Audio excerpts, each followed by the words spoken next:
Your towel runs up and down your body, soaking up rogue droplets of water. Pale light dances in front of you. You turn your back to the lake. It got darker a lot quicker than you thought it would. Luckily, the air is still warm, so your swim trunks manage to dry off while you sit on a large piece of driftwood and scroll through your phone. After 20 minutes or so of catching up with your past friends, you hobble back to your car. The sand makes it difficult for your slippers to grip the earth, but you manage. You open the door, take a seat, turn the ignition, and pull onto the road, knowing exactly where to go.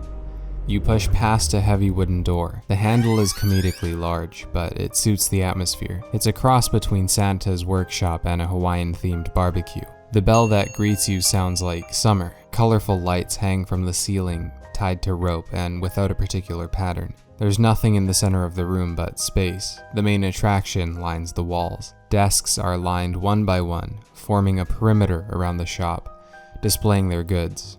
Chocolate. So many different kinds of chocolate.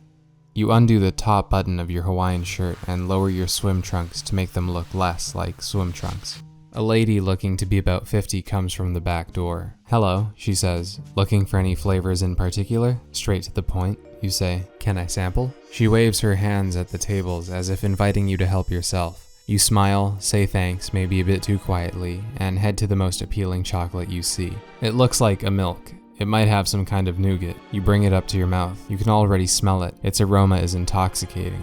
It makes your head spin. You take a piece into your mouth. Tastes like failure. You recoil. The lady takes notice. "Not your flavor. Go on, try that one over there," she points. "That'll be more your type." Your eyes drift to the chocolate in your hand. "Back onto the table," she says. You nod. You walk over to the chocolate she pointed out and take another bite. "This one's much better.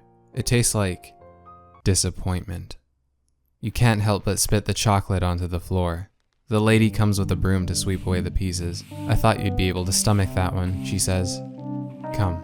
She takes you by the hand, dropping the broom. It falls to the wooden floor with a gentle knock. You go through the back door. A shelf perimeter lines the walls, stocking glowing bottles in neat rows. They glow different colors. Some bottles have dust on the lid. There's a giant cauldron with bubbling chocolate in the center of the room. The lady reaches for a bottle, puts a few drops into the cauldron. A puff of colored smoke erupts from it, as if from a cartoon. The lady grabs some batter from within the cauldron and throws it onto a plate. It solidifies almost immediately. "Try this," she whispers. You take a bite. This one is much more manageable.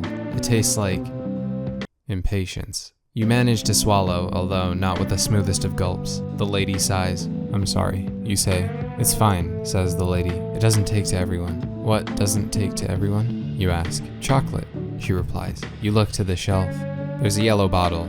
You don't know why, but you feel it call out to you. "Can I try that one?" you ask. The lady nods, reaches for the bottle, wipes a thick layer of dust from the lid, and repeats the chocolate procedure. It's ready in a matter of moments. As you raise the chocolate to your mouth, you feel your stomach drop. You recognize this scent. Warm summer grass clippings and a forced summer rain. Chemical sparklers and cream cake. Rug burn and musky carpet. Melting plastic and overheating electronics. You swear you can hear clicking, pinging, swords clashing. You inhale through your nose as much as you can. The smell is euphoric. "Yes, this one will take to you well," the lady says. You smile. You take a bite and it tastes like... You throw the chocolate from your hand onto the ground in shock. You stare at it.